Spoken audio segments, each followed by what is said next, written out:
সূরাতুল বাকারা। সূরাতুল বাকারা, সূরাতুল বাকারা হচ্ছে সবচেয়ে বড় একটি সূরা হলো কোরআনে কারীমের।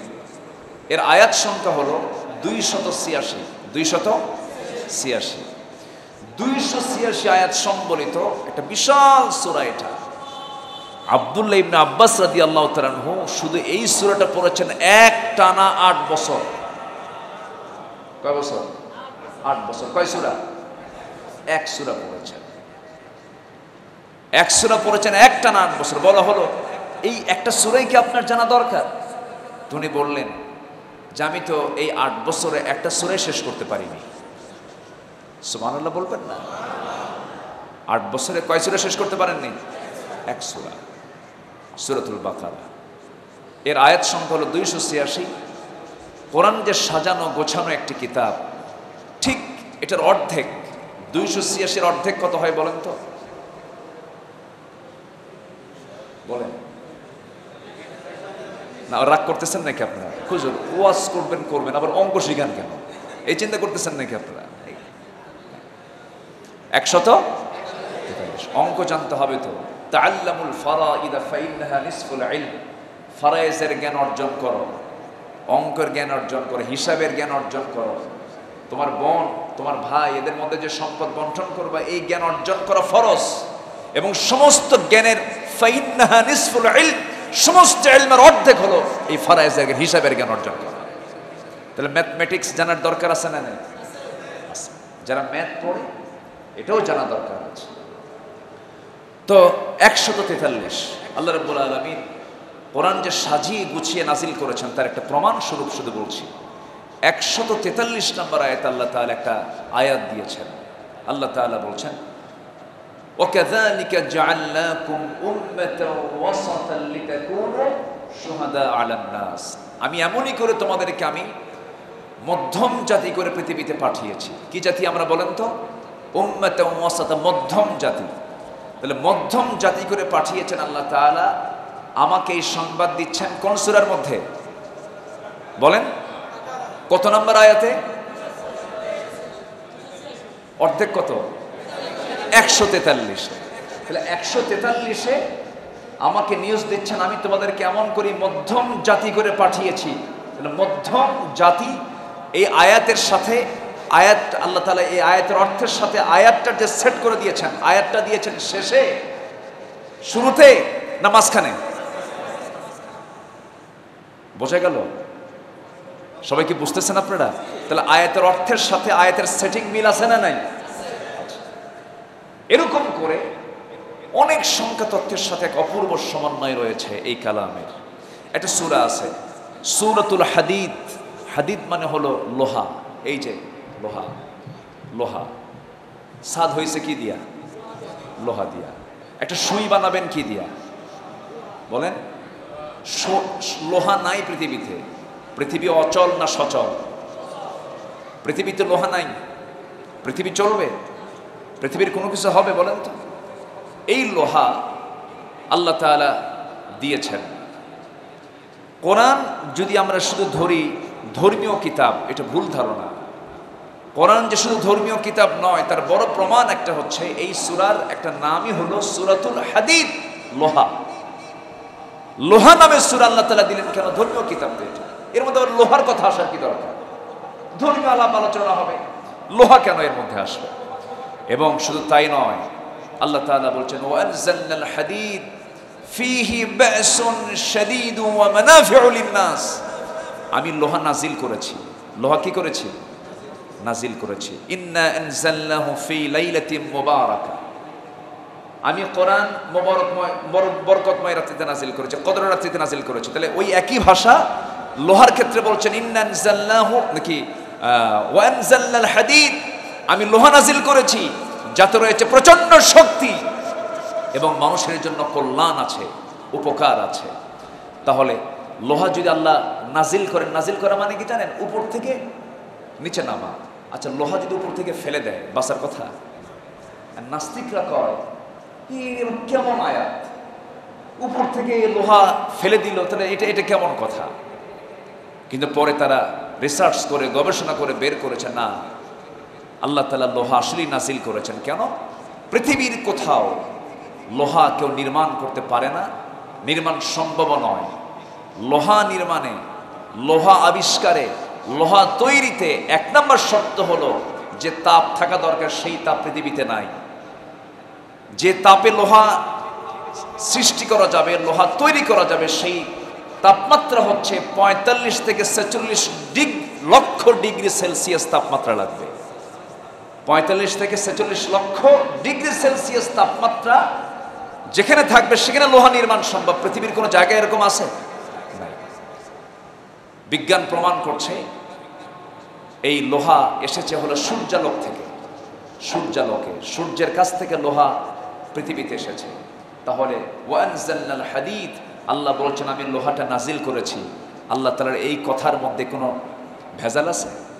আসতে বলেন ভেজাল আছে? তাহলে লোহা পৃথিবীতে ছিল না, লোহা ছিল কোথায়? সূর্যালোকে। সূর্যালোক থেকে নাজিল করেছেন তিনি কে? তাহলে এখন বলেন তো, সুই নির্মাণ, একটা সুই তৈরি করতে কি লাগে? লোহা লাগে। তাহলে আমার আপনার কাপড় কি তৈরি হতো? সবার কাপড় কি কাপড় হতো না জানাজার কাপড় হতো? আস্তে কয় কি কাপড় হতো বলেন? এই ডিজাইনওয়ালা পাঞ্জাবি আর হতো না, ডিজাইনওয়ালা জুব্বার হতো না। আমার পোশাক তৈরিতেও কি লাগতেছে? সুই লাগতেছে। সুই নির্মাণ, সুই তৈরিতে আবার কি লাগতেছে? আল্লাহর দেওয়া লোহা লাগতেছে। আল্লাহ বলছেন বান্দা আমারে ভুলে যাস। বান্দা একটা চাল বানাতে পারে না, বান্দা এক ফোঁটা পানি বানাতে পারে না।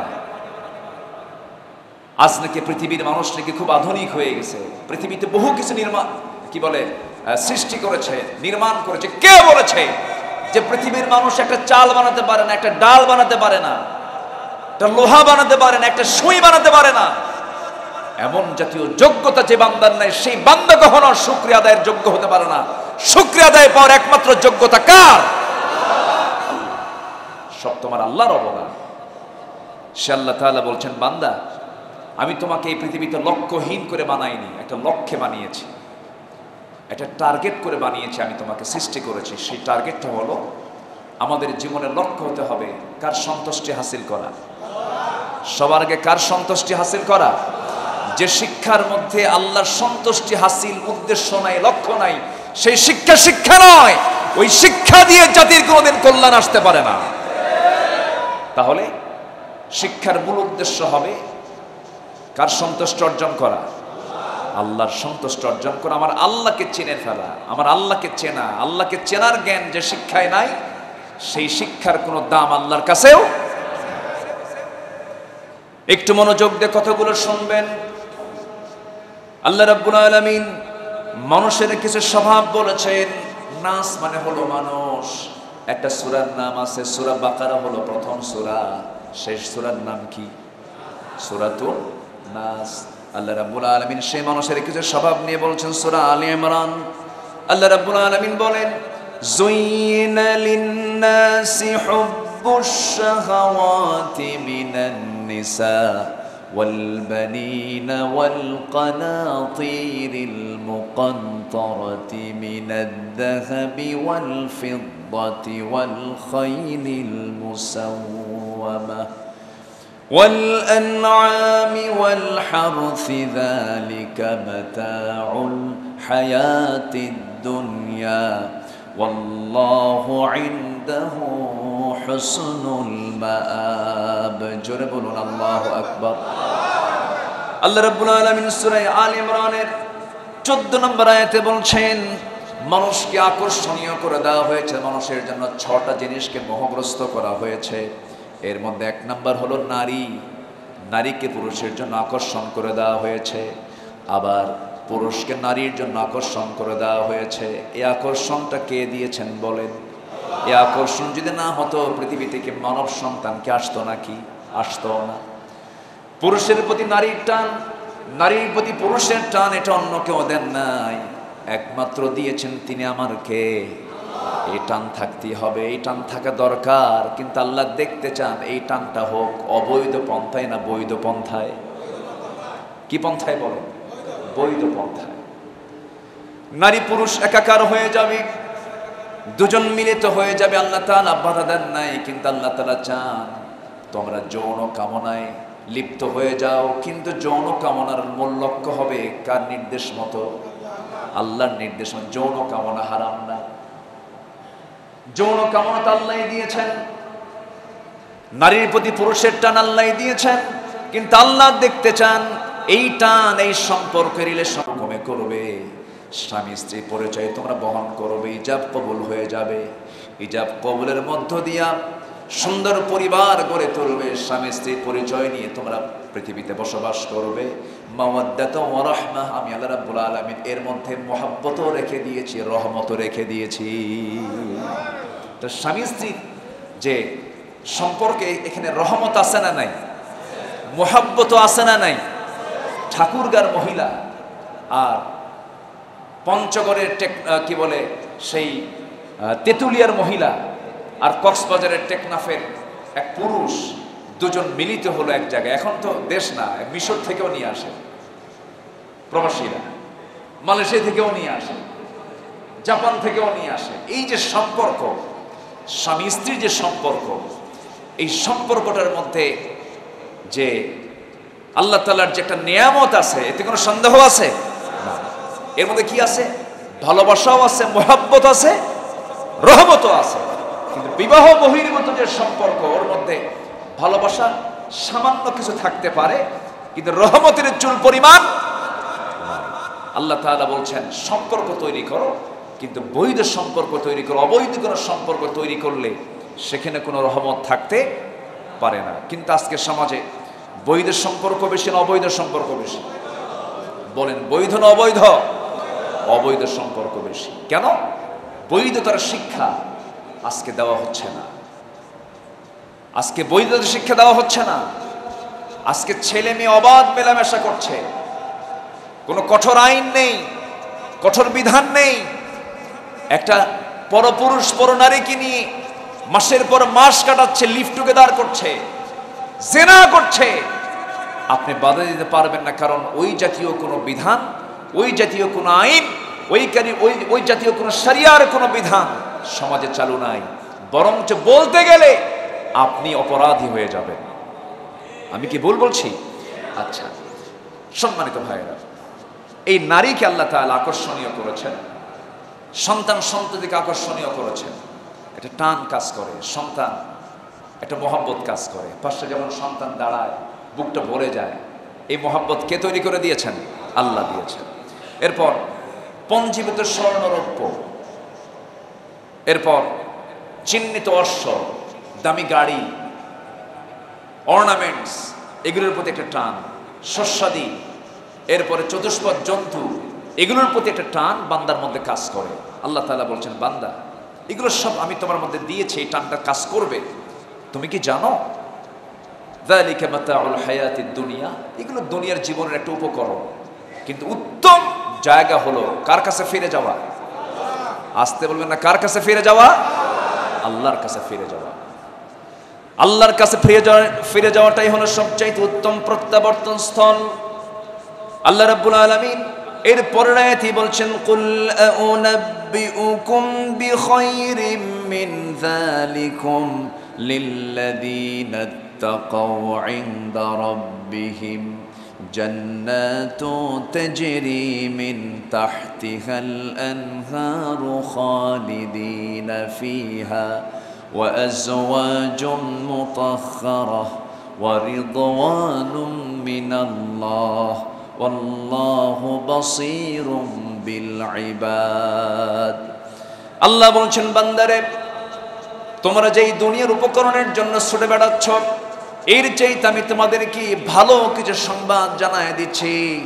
যখন আমি তোমাকে জান্নাতটা দেব, তোমরা যদি তাকওয়া অবলম্বন করতে পারো, এমন জান্নাত দেব যে জান্নাতটা অস্থায়ী না স্থায়ী।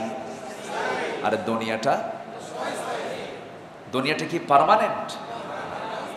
আজ আসি, কই কাল কেন, এখন আসি, কিছুক্ষণ পরেও নাও থাকতে পারি। তাহলে কি চিন্তা আমরা করি দেখেন। এখন আছি, কিছুক্ষণ পরে শ্বাস নিয়েছি, আবার শ্বাস ছাড়বো, আবার নিতে পারবো, এমন কোনো গ্যারান্টি নাই। আল্লাহ বলছেন, তাহলে আমি তোমাকে এমন একটা জান্নাত দেব যে জান্নাতটা হবে স্থায়ী। তাহলে আমাদের ঠিকানা কোনটা? আমরা কোন ঠিকানায় বেশি ফিকির করব? অস্থায়ী না স্থায়ী? স্থায়ী ঠিকানা আমাদেরকে খুঁজে বের করতে হবে। আল্লাহ বলছেন খালিদিনা ফিহা, আমি তোমাকে পার্মানেন্ট জান্নাত দিয়ে দেব, যেখান থেকে তুমি কখনো বের হবে না, তোমার কোনো মরণ হবে না।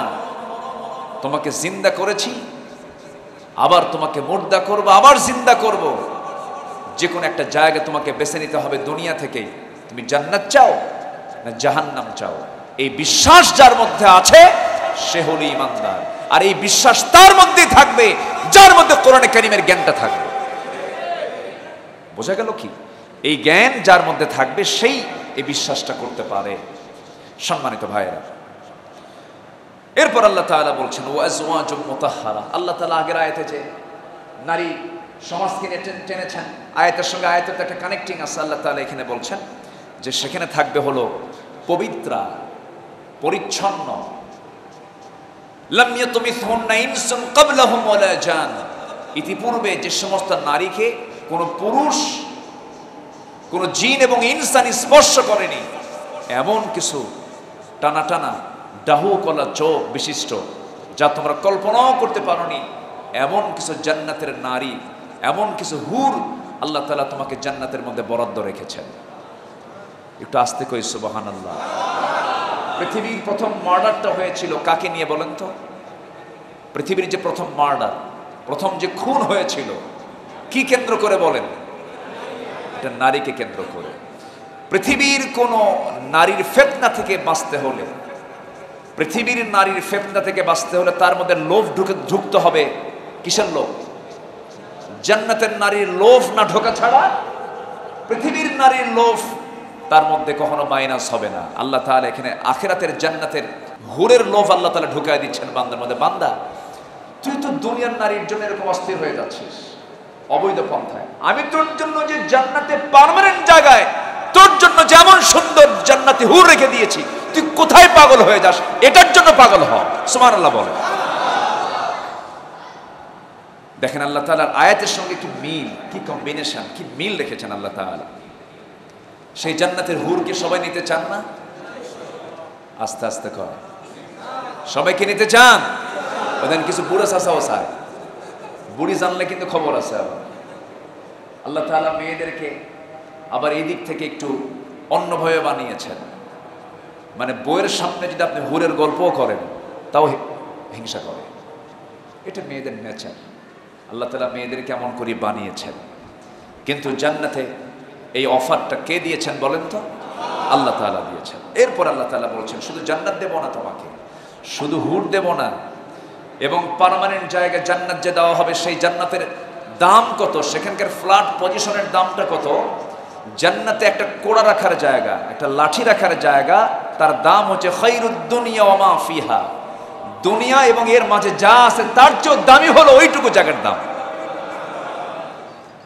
আমরা একটা আমেরিকাতে জায়গা কিনতে পারলে, ইউরোপে একটা বাড়ি করতে পারলে, কানাডায় স্থায়ী সিটিজেনশিপ নিতে পারলে কত স্বপ্ন, কত কি, সব 60, 70, 80 বছরের মধ্যে সীমাবদ্ধ। আর আল্লাহ তাআলা বলছেন আমি তোকে সর্বনিম্ন একটা জান্নাত দেব, 10টা পৃথিবীর মতো একটা জান্নাত। জোরে বলে সুবহানাল্লাহ।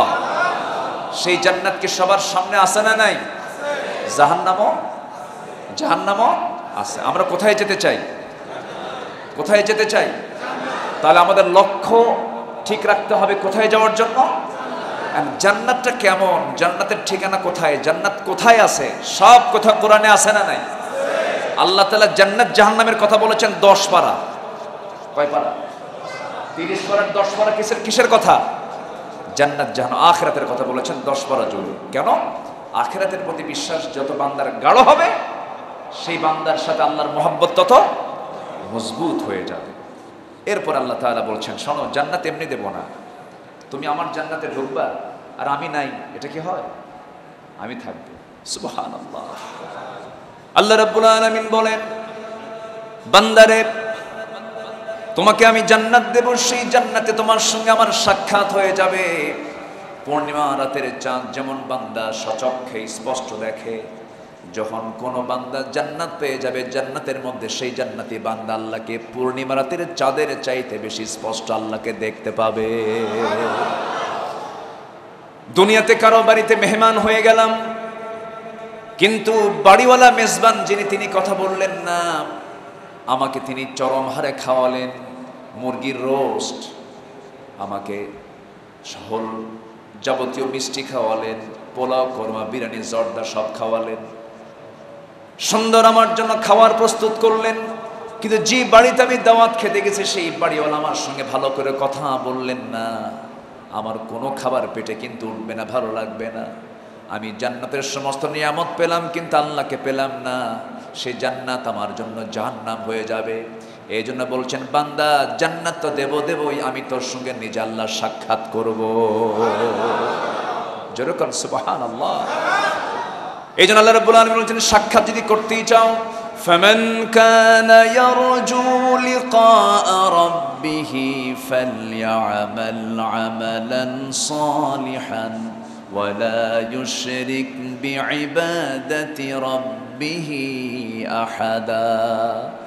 আমার সঙ্গে যদি সাক্ষাৎ করতেই চাও, শর্ত হলো শিরিক মুক্ত হয়ে আসো, আমার ইবাদত করো, জান্নাতের মধ্যে আমার সঙ্গে তোমার সাক্ষাৎ হয়ে লেখা হয়ে যাবে, সাক্ষাৎ হয়ে যাবে। এই জন্য আমার বন্ধুগণ, সেই আল্লাহর জান্নাত আমরা যদি পেতে চাই, কিছু গুণ আমাকে আপনাকে অর্জন করতে হবে।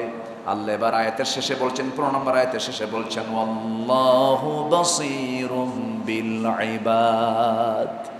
আল্লাহ বান্দার সকল কিছু দেখেন, আল্লাহ বান্দার সকল কিছু দেখেন।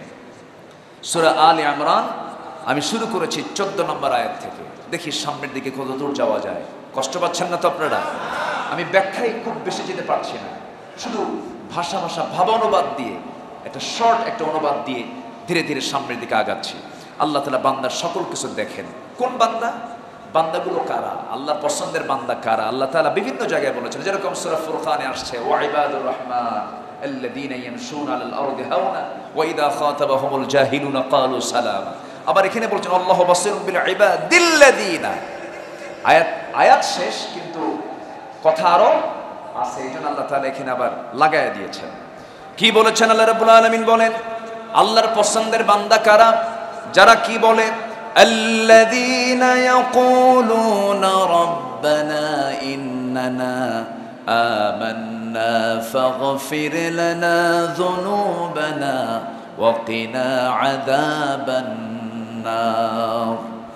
যারা বলে কি, হে আমাদের রব, নিঃসন্দেহে আমরা ঈমান এনেছি, ফাগফির লানা, অতএব মাফ করো, যুনুবানা, আমাদের পাপগুলোকে মাফ করে দাও, জাহান্নাম থেকে বাঁচায় দাও।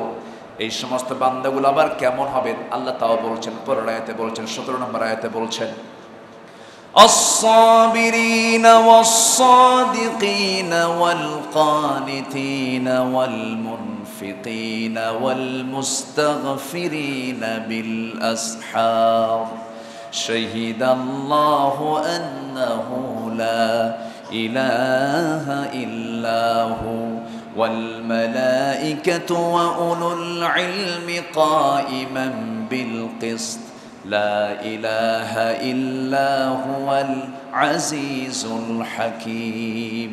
জোরে বলুন আল্লাহু আকবার। ওই সমস্ত বান্দারা কেমন হবে?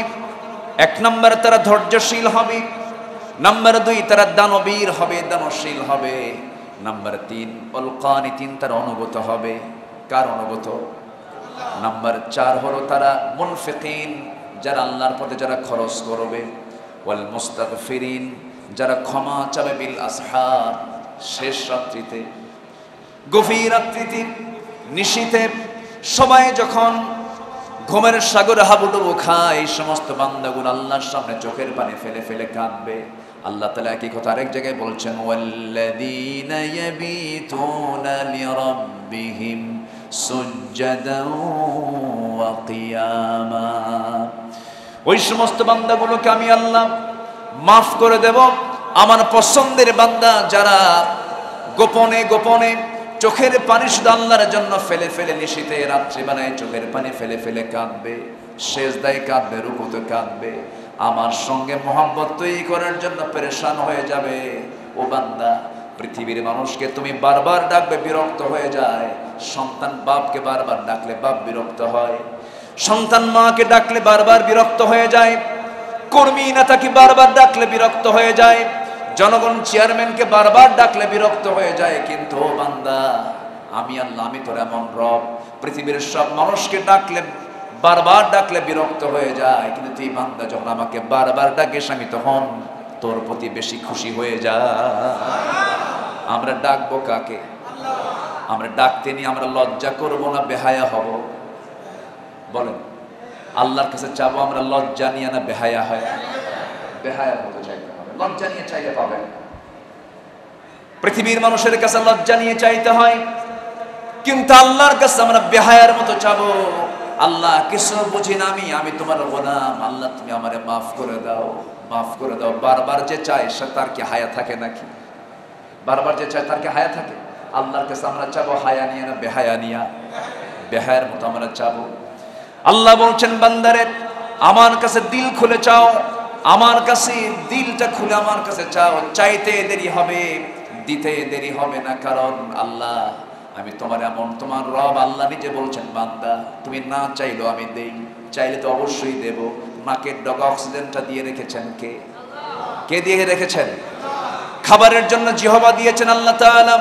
মাথা থেকে পা পর্যন্ত আপনি যত অঙ্গ প্রত্যঙ্গ সবগুলো দেখবেন, সমস্ত অবদানগুলো একমাত্র কার? আসতে বলবেন না, কার? হাসি দিয়েছেন কে? দুঃখ দিয়েছেন কে? আনন্দ দিয়েছেন কে? চিন্তা দিয়েছেন কে? সকল কিছু, সব কিছু আল্লাহ তাআলা আমাকে দিয়েছেন, সবটা আল্লাহর অবদান। সে আল্লাহ বলছেন, বান্দারে আমি তোকে যেই কথাটা বলতে চাচ্ছি, আল্লাহ বলছেন, বান্দা তুই আমার কাছে মাফ চাবি, তোর যত গুনাহ আছে আমার কাছে সারেন্ডার করবি, আমি তোর সমস্ত গুনাহগুলোকে একটা একটা করে মাফ করে দেব। আল্লাহ রাব্বুল আলামিন অন্য জায়গায় বলছেন, ইত্তাকুল্লাহ ওয়া কুলু কাওলান সাদীদান ইউসলিহ লাকুম আ'মালাকুম ওয়া ইয়াগফির লাকুম যুনুবাকুম ওয়া মান ইউতি'ইল্লাহা ওয়া রাসূলাহু ফাকাদ ফাযা ফাওজান আযীমা। জোরে বলুন আল্লাহু আকবার। আল্লাহ বলছেন, তুমি কি মহা সফল হতে চাও নাকি? মহা সাফল্যের সাফল্যবান হওয়ার জন্য শর্ত হলো আমাকে ভয় করবে, আমি আল্লাহ আমার ভয়টা তোমার মধ্যে জাগ্রত করবে। নাম্বার 2 হলো কুলু কাওলান সাদীদা, সোজা কথা বলবে, সব সোজা সাপটা কথা বলো, মিথ্যা কথা বলবা না। কুলু কাওলান সাদীদা, যারা মিথ্যা কথা বলে তাদের কি ইমানের, এটা কি ইমানের খাসলত না মুনাফিকের খাসলত? মুনাফিকের বদভ্যাস এটা। মিথ্যা কখনো ইমানদার বলবে না, জান চলে যাবে, মিথ্যার সুযোগ নেবে না, কারণ মিথ্যা মানুষকে জাহান্নামের দিকে নিয়ে যায়। আমার বন্ধুগণ, নবীর কাছে এক সাহাবী একটা আমল শেখার জন্য আসছেন, হুজুর আমাকে একটা আমল শেখায় দেন। রাসূল বলেন, তুমি আমার কাছে একটা আমল যদি শিখতে চাও আমি তোমাকে একটা আমল শেখায় দিচ্ছি, আজকে থেকে কখনো মিথ্যা বলবে না, জান্নাত বুঝে নেবে আল্লাহর কাছ থেকে। কি বলা যাবে না? এ জাতি তো মিথ্যা কথা কয় না, এ জাতি মিথ্যা কথা কয়, মিথ্যা কথা বলে। আচ্ছা, এই জাতির মধ্যে কোন শ্রেণী সবচেয়ে বেশি মিথ্যা কথা বলে বলেন তো? কোন শ্রেণী? তাহলে যে শিক্ষায় সত্য বলতে, সত্য কথা নেই, যে শিক্ষার ফলাফল সততা নয়, সেটা শিক্ষা, কোনো শিক্ষা নয়, ওটা প্রতারণা, ঠিক কিনা? এই জন্য আমাদের মুখ থেকে, আমাদের জিহবা থেকে যেন একটা মিথ্যা কথা না বের হয়। আমরা যদি এই সিদ্ধান্ত, যদি আজকের খুতবার মূল কথাটা যদি এটাও যদি ফলো করি, যে হুজুর আসছিল অমুক খুতবায়, একটা আমল আমরা শিখে যাব, সেটা হলো জীবনে আর কখনো মিথ্যা কথা বলবো না। ওর সামনে শুধু একটাই বাধা, মৃত্যুর সঙ্গে সঙ্গে তার জন্য জান্নাত। কিন্তু জাতিগতভাবে আমার মনে হয় গোটা পৃথিবীতে যতগুলো দেশ আছে, 200 রাষ্ট্র আছে, আমি অনেক দেশে গেছি, আল্লাহ তাআলা আমাকে নিয়েছেন। আমার মনে হয় জাতিগতভাবে যে জাতি সবচেয়ে বেশি মিথ্যা কথা বলে, কোন জাতি? আল্লাহ তাআলা আমাদেরকে সত্যবাদী হওয়ার তৌফিক দান করুন। জোরে বলি আল্লাহুম্মা আমিন। মিথ্যা কথা না বললে হয় না। বলে যে এই লোক দেখি সংসার হবে, এই লোক দিয়ে ব্যবসা হবে। গতকালকে আমি একটা কাপড় কিনতে গেছি একটা দোকানে, কাপড়, গতকাল সন্ধ্যার ঘটনা। 15 গজ কাপড় একটা বিশেষ কাজের জন্য আমি নেব। মাগরিবের একটু আগ দিয়ে বললাম, ভাই কুজন আপনার ওয়াজ শুনি, খুব ভক্ত আপনার। তা আমি আর কিছু বললাম না, যেহেতু আমাকে চিনে। এদেশে তো এক দামে কোনো কিছু হয় না, বিশেষ করে গুলিস্তান গেলে তো এক দামে কিনলে কাম নাকি। যেটার দাম 300 টাকা গুলিস্তান, সেটার দাম চাই কত? আচ্ছা, এই সাওয়া কি জায়েজ আছে বলেন? সাওয়ারও তো একটা মাত্রা আছে। একটা জিনিসের দাম 300 টাকা, ওটার দাম যদি 3000 টাকা চায়, সাওয়া তো জায়েজ না। লেনদেনের তো একটা লেভেল থাকা উচিত। তা আমার দেশে এক দামে কোনো কিছু হয় না, এটাও ঠিক না, এতে ধোঁকাবাজি হয়। তো আমি তাকে বললাম, ভাই এই দেশে তো এক দামে হয় না, তো আপনি আমাকে চেনেন তো, কি এটাই কি দাম? হুজুর 430 টাকা কেনা, আপনি 450 দিয়ে। পরে যাচাই বাছাই করে দেখি ওটা 230 টাকা দিয়ে কেনা। কি কথা কি বুঝতেছেন? এই গত রাতের তাজা খবর এটা। এবং উনি আমার পেছনে মাগরিবের নামাজও পড়লেন এবং শেষে বললেন, হুজুর আমার জন্য খাস করে দোয়া করেন, ব্যবসার জন্য উন্নতি হয়। যখন আমাকে বলেছে আমার 430 টাকায় কেনা, সেখানে কি আমার কথা বলা জায়েজ আছে? কত না, আমি বিশ্বাস করে নিয়েছি। তাহলে আমি নামাজ পড়লাম, আমার মিথ্যা গেল না। আমি দান করলাম, আমার মিথ্যা গেল না। আমি হজ করলাম, আমার মিথ্যা গেল না। আমি যাকাত দিলাম, মিথ্যা গেল না। আল কিযবু উম্মুল খাতিআত, মিথ্যা হলো সমস্ত পাপের মা। আজকে এই জাতির নেতৃত্ব থেকে শুরু করে, মাথা থেকে শুরু করে গোড়া পর্যন্ত সব জায়গায় মিথ্যার রাজত্ব চলছে আজকে, ঠিক কিনা?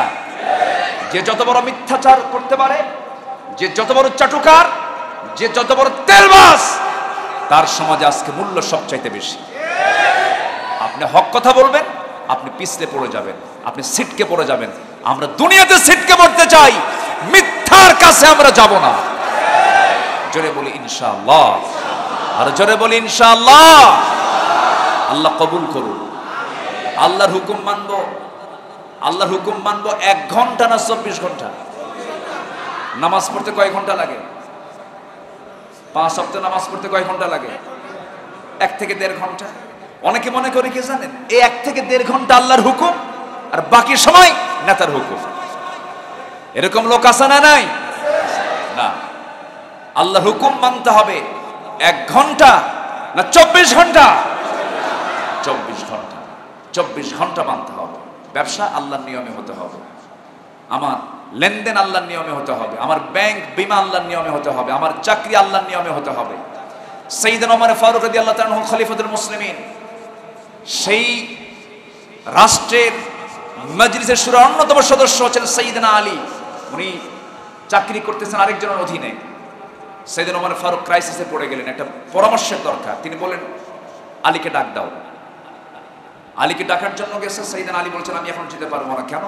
আমি অন্যের অধীনে এখন চাকরি করছি, অন্যের অধীনে আমি একজন কর্মচারী। আমি এখান থেকে গেলে হক নষ্ট হয়ে যাবে, কিয়ামতের দিন আমাকে আসামির কাঠগড়ায় দাঁড়িয়ে তার জবাব দিতে হবে। আমি নির্দিষ্ট দায়িত্ব পালন করার পর আমি খলিফার মজলিসে শুরার দায়িত্ব আমি পালন করব, সেখানে আমি পড়ে যাব। চিন্তা করেন দায়িত্বটা কত বড় জিনিস, সততা কত বড় জিনিস। এজন্য শুধু মনে করবো না আমরা যে 5 ওয়াক্ত নামাজ 1.5 ঘন্টা আমার আল্লাহর হক আদায় হয়ে গেছে না। আল্লাহর হুকুম মানবো আমরা 1 ঘন্টা না 24 ঘন্টা? 24 ঘন্টা। তাহলে 1 ঘন্টা আল্লাহর নিয়ম মানলাম, বাকি 23 ঘন্টা আল্লাহর নিয়ম মানলাম না। তাহলে কি বলেন, তখন কি আমি আল্লাহর গোলাম হলাম না শয়তানের গোলাম হলাম? বলেন, কার গোলাম হলাম? ছাগলের বাচ্চা 2টা আর গাধা হলো 58টা, মোট কয়টা হলো? 60টা। ছাগল কয়টা? 2টা আর গাধা 58টা। এখন বলেন তো, এটা কিসের কিসের কিসের পাল বলবেন? গাধার পাল না ছাগলের পাল? ছাগল পাল বলবেন না গাধার পাল বলবেন? গাধার পাল বলবেন। কেন? গাধা হলো 58টা আর ছাগল হলো 2টা। 24 ঘন্টার 1.5 ঘন্টা আল্লাহর নিয়ম মানবেন আর বাকি 23 ঘন্টা আল্লাহর নিয়ম মানবেন না। তখন কি আপনি আল্লাহর গোলাম হলেন না শয়তানের গোলাম হয়ে গেলেন? এই জন্য এই পৃথিবীতে এসেছি আমরা কার গোলামি করার জন্য? আল্লাহর গোলামি করার জন্য। আচ্ছা, সবার বাড়িতে বউ আছে। এই যুবকরা যারা বিয়ে করো নাই, তোমরা আবার উল্টাপাল্টা বুঝো না। বউটা তার চেহারার সৌন্দর্য, তার হাসি, তার সৌন্দর্যের যত কিছু দিক, এটা দেখাবে কাকে বলেন তো? স্বামীকে। তার হাসি অন্য কেউ দেখুক অথবা তার জীবন যৌবন অন্য কেউ গ্রহণ করুক, একটা সৎ স্বামী কখনো চায় এটা? চায়। তাহলে আপনার স্ত্রীর হাসি, তার চেহারা, তার সুন্দর ব্যবহার, তার আচরণ যেমন শুধু আপনি দেখতে চান, ঠিক তেমনই আল্লাহ তাআলা এই পৃথিবীতে বান্দার সমস্ত দাসত্ব একমাত্র কার জন্য দেখতে চান? আজ বলে কার জন্য? কার জন্য? আমরা সমস্ত দাসত্ব সঁপিয়ে দেব কার কাছে? আল্লাহর কাছে। আল্লাহ আমাদেরকে কবুল করুন। জোরে বলি আল্লাহুম্মা আমিন। সময় তো শেষ। সময় আছে? আলোচনা চালাবো? গরম তো, আপনাদের কষ্ট হচ্ছে না তো? আপনার কষ্ট না হলে আমার আপত্তি নেই। আচ্ছা, পেটে তো টানও লাগছে, আবার পেটে টান লাগে নাই দুপুরবেলা তো? আচ্ছা, আমি 2-4-5 মিনিট বলে আমি ফিনিশিং দেওয়ার চেষ্টা করব। আমি বিরক্তির উদ্রেক ঘটাবো না। সম্মানিত ভাইয়েরা, আমি কোন সূরা থেকে কথা বলছিলাম বলেন তো? সূরা আলে ইমরান থেকে। বলেন তো কোন সূরা থেকে? বলেন। সূরা বাকারা থেকে শুরু। হ্যাঁ, সূরা আলে ইমরানের 14 নম্বর, 15 নম্বর, 16 নম্বর, 17 নম্বর আমি পর্যন্ত আমি তেলাওয়াত শেষ করেছি। এরপর আল্লাহ তাআলা নতুন করে একটা ব্রিফ করছেন, একটা বক্তব্য তিনি দিচ্ছেন। বলছেন, ইন্না, নিঃসন্দেহে, দিন, জীবন বিধান, ইনদাল্লাহি, আল্লাহর কাছে, নিঃসন্দেহে জীবন বিধান হিসাবে আল্লাহর কাছে একটাই জীবন বিধান। তার নাম কি? জোরে বলেন, আরো জোরে বলেন। আমার দেশে জীবন বিধানের জন্য, সংবিধানের জন্য ইসলাম ছাড়া আরো জীবন বিধান আছে না নাই? আসতে কয়। আমার দেশে আছে। আচ্ছা, আমার দেশে মুসলিম বেশি না নন মুসলিম বেশি? বলেন, মুসলিম বেশি না নন মুসলিম বেশি? মুসলিম বেশি। তাহলে মুসলিম বেশি, তাহলে মুসলিম বেশি যদি থাকে, প্রত্যেকটা মুসলমানকে কি মানতে হবে? ইসলাম। কি মানতে হবে বলেন তো? ইসলাম মানলেই সে কি? ইসলামকে যে মানে তার নাম কি? মুসলিম। তাহলে ইসলামকে যে মানে তার নাম মুসলিম, ইসলামকে যে মানে না তার নাম কি? অমুসলিম। তাহলে আল্লাহ তাআলা বলছেন আমার কাছে একমাত্র, ইন্নাদ্দিনা, ইন্না মানে নিঃসন্দেহে, নিশ্চয়, আল্লাহর কাছে একমাত্র জীবন বিধান, একমাত্র জীবন চলার পথ, অর্থাৎ ব্যক্তি, সমাজ, পরিবার, রাষ্ট্র, সব জায়গায় একমাত্র বিধান আমার কাছে একটাই। তার নাম কি? ইসলাম। যারা নামাজে, ধরেন নামাজে ইসলাম আছে না নাই বলেন তো? আছে। আমি নামাজে দাঁড়ালাম, আমি রুকুর জায়গায় একবার রুকু না করে 2বার রুকু করলাম, আপনি মানবেন? কেন মানবেন না? ইসলাম এটা বলে নাই। সেজদা দিতে হবে 2বার। কয়বার? আমি 3বার দিলাম, মানবেন? কি করবেন? লোকমা কাজ হয় না, লোকমায় কাজ হচ্ছে না। ইমাম সৈরাসার, ইমাম সৈরাসারি করতেছে, মানে ইমাম 2 সেজদার জায়গায় 3 সেজদা মারতেছে, লোকমা দিয়েও কাজ হয় না। জুমার নামাজ 2 রাকাত, ইমাম সাহেব করছে কি 2 রাকাত পড়ে আবার উঠে দাঁড়ায় 4 রাকাত পড়ার জন্য, মানবেন? কেন মানবেন না? ইসলামে, ইসলামে নাই। তাহলে ইসলামে নাই থাকার জন্য আপনি 2 রাকাত নামাজ 3 রাকাত পড়তেছে, নামাজই তো, আরো 1 রাকাত বাড়ায় পড়তেছে, তাও কাম হবে না। পেছন থেকে লোকমা দিয়ে তাকে সতর্ক করতে হবে, ইসলাম মানেন, নইলে আসতে কয়, নইলে কি আপনার সম্মান আছে? ইসলাম মানবেন যতক্ষণ, ইসলাম মানবেন না। ইবনে হাজার আসকালানী বলেছেন, ইমাম যদি সৈরাচারি করে যদি 2 রাকাতকে 3 রাকাত করে, নামাজ যদি ঠিক না করে, মুসল্লির দায়িত্ব হলো, ইমামের পিছনে যে মুসল্লি আছে ওর উপর দায়িত্ব বেশি। ও 2 হাতের কাপড় মোড়ায়া নিয়া, শক্তি যত আছে, শক্তিশালী লোক হলে ভালো হয়, ঘাটটা ধরে ধাক্কা মেরে মসজিদ থেকে বের করে দিতে হবে, কারণ সে লঙ্ঘন করেছে কার বিধান? কার বিধান?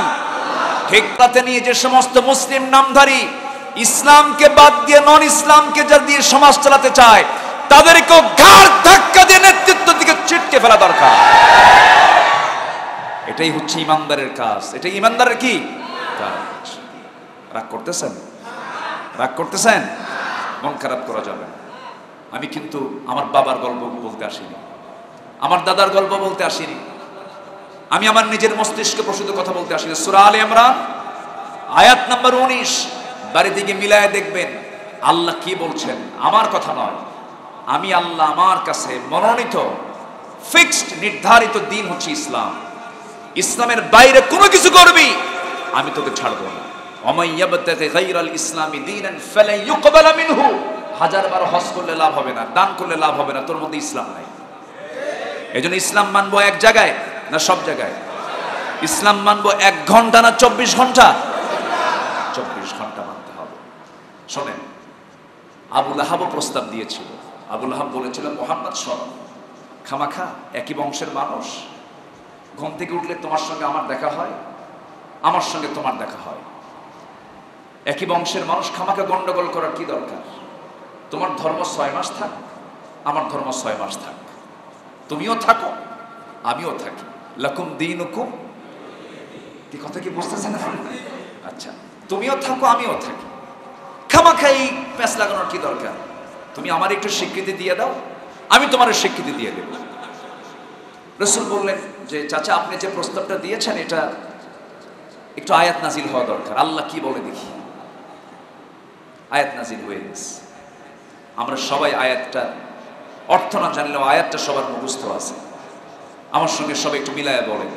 আল্লাহ রাব্বুল আলামিন বলেন, কুল ইয়া আইয়ুহাল কাফিরুনা লা আ'বুদু মা তা'বুদুন ওয়া লা আনতুম আ'বিদুনা মা আ'বুদ ওয়া লা আনা আ'বিদুম মা আ'বাদতুম ولا أنتم عابدون ما أعبد لكم دينكم ولي دين। বলতেছে আবু জেহেল শোনো, তুমি যারা গোলামি করো আমি তারা গোলামি করি না, আমি যারা গোলামি করি তুমি তারা গোলামি করো না। অতএব তোমার দিন তোমার কাছে, আমার দিন আমার কাছে, মিলায়া দিও না। তোমার দিনটা নিয়ে তুমি থাকো, আমার দিন নিয়ে আমি থাকি। তোমার দিনের, তোমার রবকে আমি গালি দেব না, তোমার দেবতাকে আমি গালি দেব না।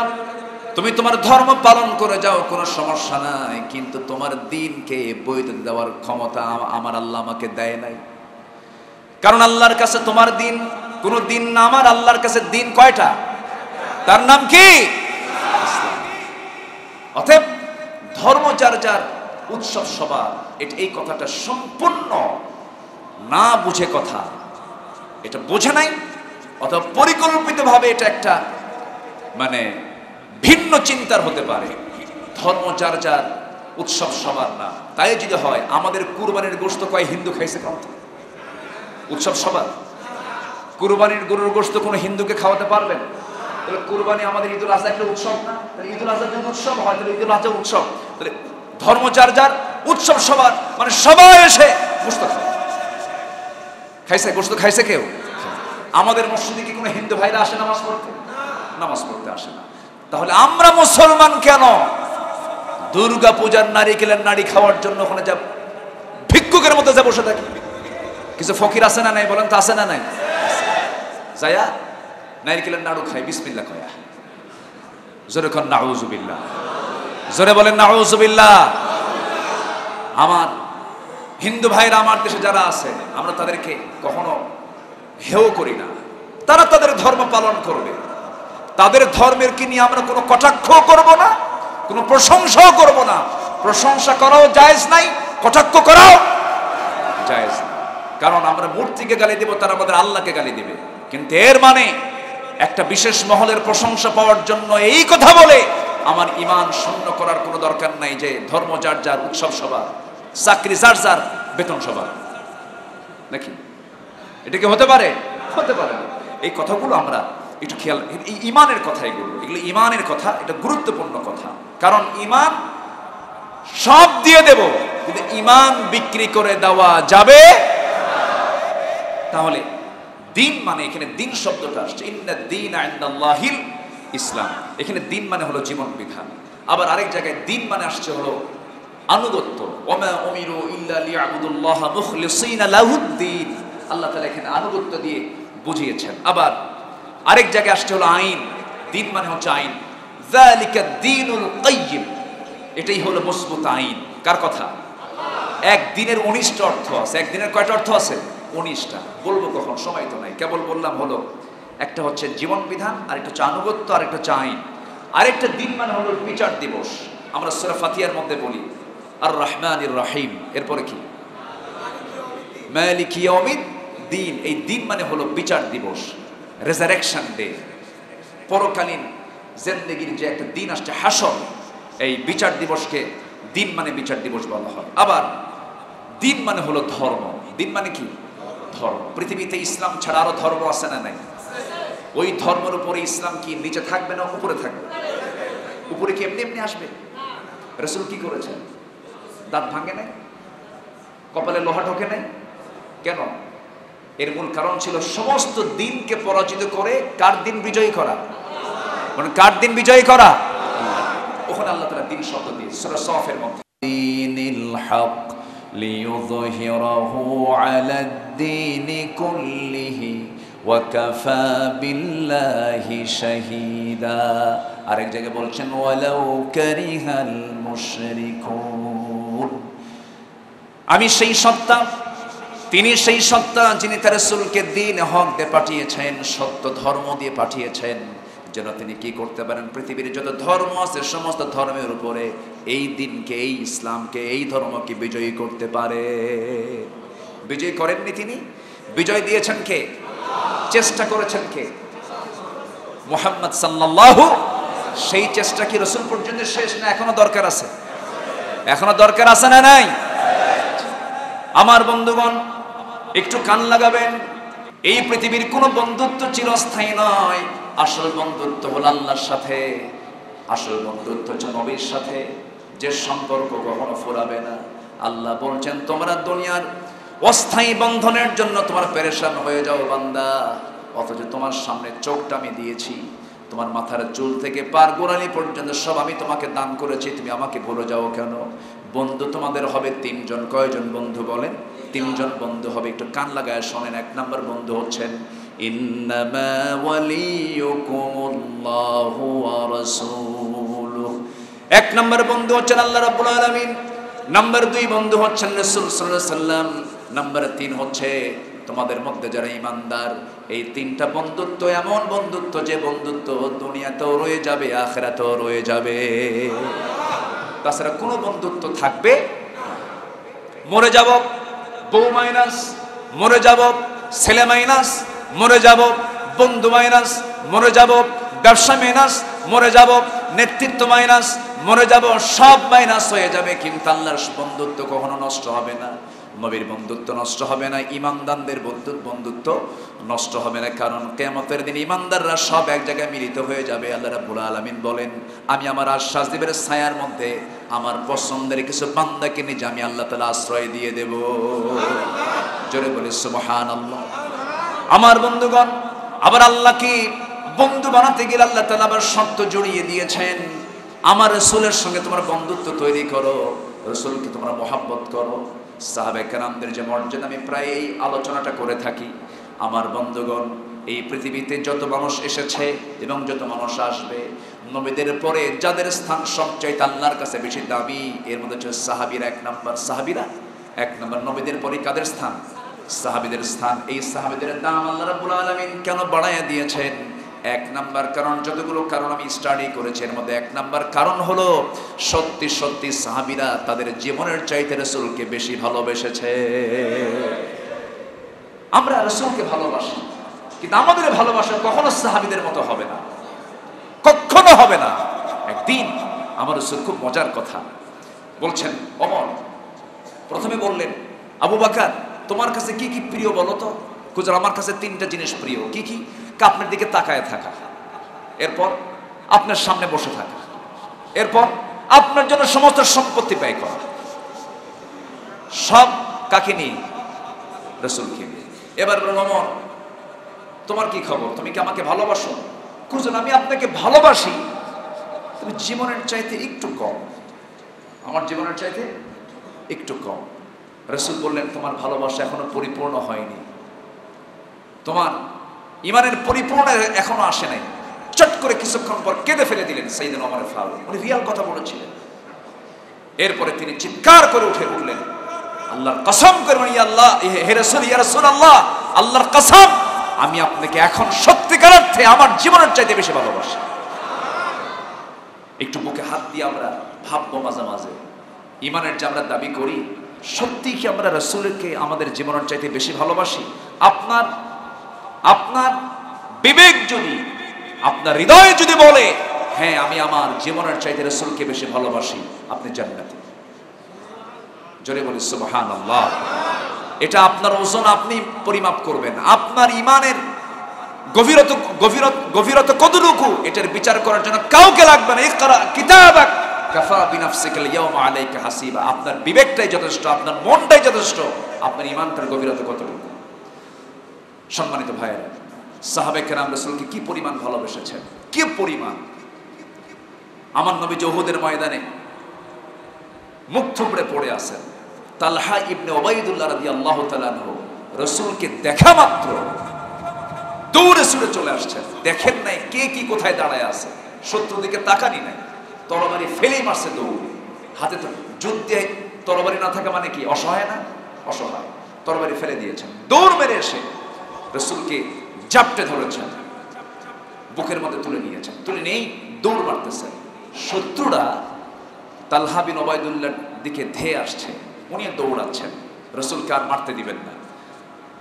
এমন সময় সমস্ত শত্রুরা মানে তার পিছনে ভীমরুলের চাকের মতো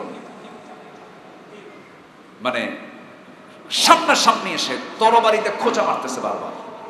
মাথা থেকে পা পর্যন্ত অসংখ্য তরবারির খোঁচা তার দেহে লাগতেছে, কিন্তু একটা বারের জন্য নবীর গায়ে একটা তরবারির খোঁচা লাগাতে দেননি। রাসূলকে নিয়ে নিরাপদ জায়গায় রেখে দিলেন। রাসূলের মাথা থেকে পা পর্যন্ত রক্তাক্ত অবস্থা। বিশ্ব নবীর দেহ থেকে যদি দিন কায়েমের জন্য রক্ত ঝরাতে হয়, দিন কি এমনি এমনি আসবে? আসতে কোন আসবে, এমনি এমনি আসবে? এদেশের স্বাধীনতা কি এমনি এমনি আসছে? একটা দেশের স্বাধীনতা আনতে নিয়ে, একটা দেশের মজলুমদের হাত থেকে দেশকে বাঁচাতে যদি লক্ষ লক্ষ জীবনের প্রয়োজন হয়, এটা স্বাধীনতা আনতে, আর দিন কায়েমের করতে কি শুধু দোয়া দিয়ে কাম হবে? বলেন, দোয়া দিয়ে কায়েম হবে? মুসা লড়াই করেছেন কার বিরুদ্ধে? বলেন, মুসা লড়াই করেছেন কার বিরুদ্ধে? ইব্রাহিম লড়াই করেছেন কার বিরুদ্ধে? নমরুদের বিরুদ্ধে, রাষ্ট্রশক্তির বিরুদ্ধে লড়াই করেছেন তারা। আমার নবীজি যখন মুখ থুবড়ে পড়ে আসেন, তুলে নিয়ে নিরাপদ জায়গায় শোয়া রাখা হলো। আমার রাসূল দেখতেছেন তালহার দিকে, চরম আহত রাসূল ওই সাহাবীর দিকে লক্ষ্য করে বলছেন, সাহাবীরা দেখো আমার তালহা আমাকে কি পরিমাণ ভালোবাসে, নিজের জীবনের মায়া ত্যাগ করে তরবারি ফেলে দিয়া সে মরে যাচ্ছে, সে মরে যাবে, আমাকে বাঁচাতে গিয়ে সে তার নিজের জীবনকে উৎসর্গ করে দিয়েছে, আমাকে সে নিরাপদ জায়গায় রেখে দিয়েছে। আমার তালহা যদিও মরে নাই, কিন্তু আমি তালহাকে গভীরভাবে লক্ষ্য করে দেখলাম সে আমাকে তার জীবনের চাইতে বেশি ভালোবাসে। তোমরা যদি কোনো জীবন্ত শহীদকে দেখতে চাও, আমার তালহার দিকে তাকায় দেখো, না মরলেও সে শহীদের মর্যাদা পেয়ে গেছে। আমার নবীজি উঁচু পাহাড়ে তাকে শোয়া রাখা হয়েছে। একজন সাহাবী উবাইদা ইবনে জাররাহ রাদিয়াল্লাহু তাআলা পিছন দিকে চলে আসলেন, রাসূলকে দেখলেন। রাসূলকে দেখা মাত্রই দেখতে পেলেন নবীজির কপালের মধ্যে লোহা বিদ্ধ হওয়া, সেই লোহাটা কেউ বের করতে পারে না। হাত দিয়ে রাসূল আওয়াজ করেন, কেঁদে ফেলেন, আওয়াজ হচ্ছে, মুখ থেকে বের হচ্ছে, কেউ লোহাটা ভয়ে বের করতে পারতেছে না। সাইয়েদনা উবাইদা নবীজির এমন দৃশ্য দেখে সহ্য করতে পারলেন না, হাত দিয়ে টান মারতেছেন, নবীজি চিৎকার করছেন, ওয়া আওয়াজ করছেন। হঠাৎ করে ভাবলেন আস্তে করে টান দিলে নবীজির কষ্ট হবে, দাঁতটা লাগায় দিলেন, সামনের দুটো দাঁত লাগায় দিয়া আস্তে টান দিলে নবীজি কষ্ট পাবেন মনে করে এত জোরে টান মারলেন, এক টানে লোহাটা বের হয়ে আসলো। কপালের হাড়ের মধ্যে গিয়ে দেখেছে লোহার ফলা এক টানে বের হয়ে আসছে। ঠিক নবীজি কষ্ট লাঘব হলো, কিন্তু দেখা গেল সেই সাহাবীর সামনের দুটো দাঁত সঙ্গে সঙ্গে ভেঙে পড়ে গেছে। রাসূল বলছেন, ওবায়দা আস্তে টান দিলে তোমার দাঁতটা ভাঙতো না, কি কষ্ট তোমার হয়ে গেল, তোমার তো অনেক বড় ক্ষতি হয়ে গেল। ওবায়দা বলছে, হুজুর দুটো দাঁত কেন, কলিজা ছেড়ে দেব, কলিজা সব ছিঁড়ে ফেলবো আপনার জন্য, এটা আমার কোনো দুঃখ নাই। যেরকম সুবহানাল্লাহ। আমার নবীজির কপাল থেকে লোহাটা বের করা হলো, গালের মধ্যে লোহা ঢুকে আছে, সেই গালের লোহাটা বের করলেন, ফিনকি দিয়ে রক্ত পড়তেছে। নবীজির চোখ বন্ধ, এই ফাঁকে 2 অঞ্জলি ভরে সেই রক্তগুলো পানিতে ফেলতে দিচ্ছেন ওবায়দা। রক্তগুলো হাতের মধ্যে নিয়ে আড়ালে হয়ে তিনি রক্তগুলো চুষে চুষে পান করছেন, মুখের মধ্যে নিচ্ছেন। রাসূল দেখতে পেলেন, রাসূল দেখে বলছেন, ওবায়দা আমাকে আড়াল করে কি যেন পান করতেছ, আমি তো বুঝতেছি না। ওবায়দা বলছেন, হুজুর আপনার রক্ত কোন জমিনে ফেলবো, এই রক্ত তো জমিনে ফেললে আমার হয় না, রক্তে এই রক্ত জমিনে ফেলার জায়গা নয়, এই জন্য আমি আমার পেটের মধ্যে তুলে নিচ্ছি। রাসূল বলেন, ওবায়দা রে তুমি কি জানো যেই দেহে বিশ্বনবীর রক্ত প্রবাহ থাকবে, যেই দেহের মধ্যে আমার রক্ত প্রবাহ থাকবে, সেই দেহ আল্লাহ তাআলা তার জাহান্নাম তার জন্য হারাম করে দিয়েছেন। যেরকম সুবহানাল্লাহ।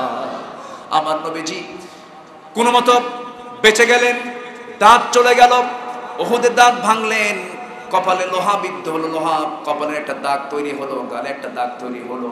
উহুদে দাঁত হারালেন, খন্দকের প্রান্তরে গিয়ে কোমরটা হারায় ফেললেন, কোদাল মারতে মারতে কোমর চলে গেছে। মায়েশা বলেন, নবীজি এই 13 বছরের জিন্দেগির খন্দকের পরীক্ষা খনন করার সময় তিনি যে কোদাল মেরেছিলেন, কোমর চলে গেছে, মৃত্যুর দিন পর্যন্ত আমার নবীজি কোমর সোজা করে দাঁড়াতে পারেন নাই। তাহলে যেই দিন কায়েমের জন্য, যে দিন বিজয়ের জন্য বিশ্বনবীর দাঁত চলে যায়, কোমর চলে যায়, সেই দিন কায়েমের জন্য আমাদেরও যদি রক্ত দিতে হয়, সবাইকে দিতে রাজি আছেন? আল্লাহ আমাদেরকে কবুল করুন, জোরে বলি আল্লাহুম্মা আমিন। এই আশাবাদ কামনা করছি। অনেক কথা বলে ফেললাম, অনেক লম্বা সময় নিয়ে ফেলেছি, যে কেউ কষ্ট পেয়ে থাকেন আমি ক্ষমা সুন্দর দৃষ্টি কামনা করছি। অবশ্যই পেটে টান লাগলে একটু কষ্ট হয়, তবে আজকে একটু বেশি লম্বা সময় নিয়েছে, নতুন মানুষ হিসাবে রাগ করেন নাই তো কেউ? আচ্ছা, সবার জন্য আমি দোয়া করি, সবাই আমার জন্য দোয়া করবে, আল্লাহ যেন আমাদের এই সম্পর্ক যেন আল্লাহ তাআলা হাসর পর্যন্ত গড়িয়ে দেন। আমি এই কথাটা প্রত্যেক ওয়াজ মাহফিলে বলি, কারণ এই সম্পর্ক আমাদের একমাত্র হতে হবে কার জন্য? আল্লাহর জন্য। আল্লাহ তাআলা যেন আমাদেরকে কবুল করেন, আল্লাহ যেন তার পছন্দের বান্দার কাতারে আমাদেরকে শামিল করে নেন। তাহলে আজকের আলোচনার মধ্যে যে কথাগুলো বললাম সবার কি মনে থাকবে? সূরা আলে ইমরানের 14 থেকে 19 নম্বর আয়াত পর্যন্ত আমি ভাবানুবাদ তাফসীর আমি করতে পারিনি, একটা ভাব, জাস্ট একটা ধারণা আমি দেওয়ার চেষ্টা করেছি, সাথে একটা আমল, মিথ্যা ছেড়ে দেব, রাজি আছেন তো সবাই? সাথে আর একটা আমল, সেটা হচ্ছে দিন মানবো একমাত্র কার দিনকে? আল্লাহর দিনকে মানবো। পরিবার কি ইসলামকে নিয়ে পরিবার গড়বো, জোরে বলি ইনশাআল্লাহ। 3টা কাজের পুরস্কার আমরা মাথায় নিয়ে রাখবো। 3টা কাজের পুরস্কার হচ্ছে, 3টা কাজের 3টা পুরস্কার আমরা মাথায় রাখবো। যখন আমরা চুপ থাকবো, মিথ্যা আসবে না। এই জন্য মৌনতার জন্য একটা শান্তি, চুপ থাকার মধ্যে একটা শান্তি আছে। অনেক লোক আছে দেখবেন ওই হোটেলে বসি এরর গল্প করে, আছে না নেই বলেন তো? আছে। এই জন্য জিহ্বাকে আমরা একটু প্রশান্তি রাখবো, আল্লাহ কবুল করুন। আচ্ছা, আল্লাহর ভয় যার মধ্যে থাকবে তার মর্যাদা আল্লাহ তাআলা বাড়ায় দিবেন। সেবা করব, সেবা কি বলেন তো? কি করব? শোষণ না শাসন? শোষণ না শাসন? শাসন হচ্ছে সেবা, আর শোষণ কি? জুলুম। শোষণ কি বলেন? জুলুম। আজকে বিশ্বের ম্যাক্সিমাম দেশগুলোতে শাসন চলে না শোষণ চলে? শাসন চলে না শোষণ চলে? শোষণ। সেবার জন্য নেতৃত্ব, সেবার জন্য নেতৃত্ব, সঠিক সেবা আমরা দেব। 3 কাজের শাস্তি। অশ্লীলতা, বেহায়াপনা যখন বাড়বে তখন মহামারী সৃষ্টি হবে। কি সৃষ্টি হবে? মাঝখানে মহামারী যায় নাই, নাম কি? করোনা। কি খারাপ কাম? করোনা আসছে, মহামারী দিছিল আল্লাহ। ওজনে যদি কারচুপি করি দুর্ভিক্ষ দেখা দেবে। ওজনে কম বেশি আছে না নাই? গতকালকে যে ঘটছে বললাম তো। আচ্ছা, ওজনে যদি কারচুপি করেন দুর্ভিক্ষ চলে আসবে। যাকাত যদি না দেওয়া হয় অনাবৃষ্টি হবে। এখন কি মাস? আষাঢ় মাস না? নীল নবগণে আষাঢ় গগনে তিল ঠায় আর নাহিরে, ওগো তোরা যাসনে ঘরের বাহিরে। রবি ঠাকুর কত আগে বলেছেন, সেই প্রকৃতি সেই সময়ের আবহাওয়াকে লক্ষ্য করে বলেছিলেন, নীল নবগণে আষাঢ় গগনে তিল ঠায় আর নাহিরে, ওগো তোরা যাস নে ঘরের বাহিরে। কই বৃষ্টি তো নাই, বৃষ্টি আছে? আষাঢ় মাসে বৃষ্টি নেই, এটা কি রহমত না গজব? গজব। এটা জাকাত না দেওয়ার জন্য। তাহলে জাকাত না দেওয়ার জন্য অনাবৃষ্টি, জাকাত না দেওয়ার জন্য কি অনাবৃষ্টি। তারপরে ওজনে কারচুপির জন্য দুর্ভিক্ষ, এরপর হচ্ছে অশ্লীলতার জন্য হলো মহামারী। তাহলে অশ্লীলতা কি? অশ্লীলতা হচ্ছে নিজের বউকে মানুষকে দেখায় বেড়ায়, এরকম অশ্লীলতা আছে না নাই? ঈদের দিন কিছু কিছু স্বামী আছে বউটাকে দোতলায় উঠায় আর স্বামী থাকে নিচতলা, বোঝেন নাই? বউ থাকে কোথায়? দোতলা, আর স্বামী থাকে নিচতলা। R1 হোন্ডা আছে না, R15 কিনা কি কি আছে দেখেন না, পিছনের সিটটা কি একতলা না দোতলা? আর ড্রাইভারের সিটটা নিচতলা। নিচতলায় স্বামী থাকে আর উপরতলায় বউ থাকে, আর বুঝায় গোটা শহর ঘোরে, গোটা সাভার ঘোরে, আর দেখায় দেখো তো আমার বউটা দেখতে কেমন আছে না নাই বলেন? সারাদিন দেখানো, মানে লাইভ দেখানো। এবার ফেসবুকে এসে বিকালবেলা লাল লিপস্টিক মাখায়া ছবি একখান তুলে ফেসবুকে দিয়া বলে, প্রিয় বন্ধুরা আসুন আমরা সবাই মিলে বউটাকে জামাতের সাথে দেখি। যখন নাউজুবিল্লাহ। এই অস্থিরতা, এই বেহায়াপনাগুলো কমছে না বাড়ছে? বেড়েছে। যখন অস্থিরতা বেড়ে যাবে তখন মহামারীও বেড়ে যাবে। সম্মানিত ভাইয়েরা, আসুন আমরা এই বিষয়গুলো মাথায় রাখার চেষ্টা করি। আল্লাহ পাক সবাইকে আমল করার তৌফিক দান করুন। সবাই নামাজ পড়ি তো 5 ওয়াক্ত, 5 ওয়াক্ত নামাজ বাদ দেব না তো। আর আমি হাত তুলতে বলবো না। সবাই নামাজ পড়তে রাজি আছি তো ইনশাআল্লাহ? ফজর আগে না জুমার নামাজ আগে? বলেন, ফজর আগে না জুমার নামাজ আগে? মুসাফিরের জন্য কি জুমার নামাজ আছে? মুসাফিরের জন্য কিন্তু জুমার নামাজ অপরিহার্য না, কিন্তু জোহর নামাজ আছে। আচ্ছা, এরপর ঈদের নামাজ আগে না ফজর নামাজ আগে? মুসল্লি কোনটাতে বেশি পাওয়া যায়? ঈদের না। ঈদের নামাজ কি ফরজ? ফজর নামাজ? ফজর নামাজ ফরজ। মানে মাথায় টুপি আছে, লুঙ্গি নাই। টুপি আছে কি নাই? লুঙ্গি নাই। আমাদের মূল বিষয়টা থেকে আমরা ছিটকে না পড়ি। আল্লাহ তাআলা আমাদের সবাইকে কবুল করুন।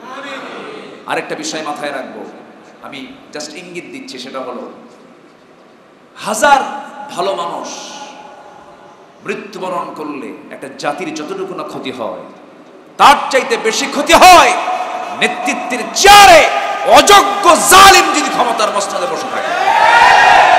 এটা মাথায় রাখবেন, এটা মাথায় রাখবেন। কারণ ইমাম যদি পচা হয়, মুসল্লি শেষ। মুসল্লি কি শেষ? আমরা এই বিষয়ে আমরা সজাগ থাকব। আপনি একা একটা বাংলাদেশ, আপনি একজন একা একটা ব্যক্তি, আপনি একজন বাংলাদেশ।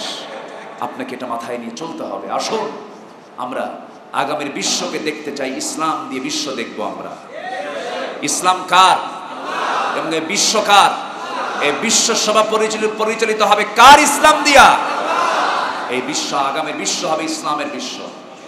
গোটা পৃথিবীতে ইসলামের যে প্রচার হচ্ছে, আগামীর 50 বছর পর আগামীর রাশিয়া হবে মুসলমানদের নেতৃত্বে। রাশিয়া আসবে, আমেরিকা, ইউরোপ, চতুর্দিকে ইসলাম চলে আসবে।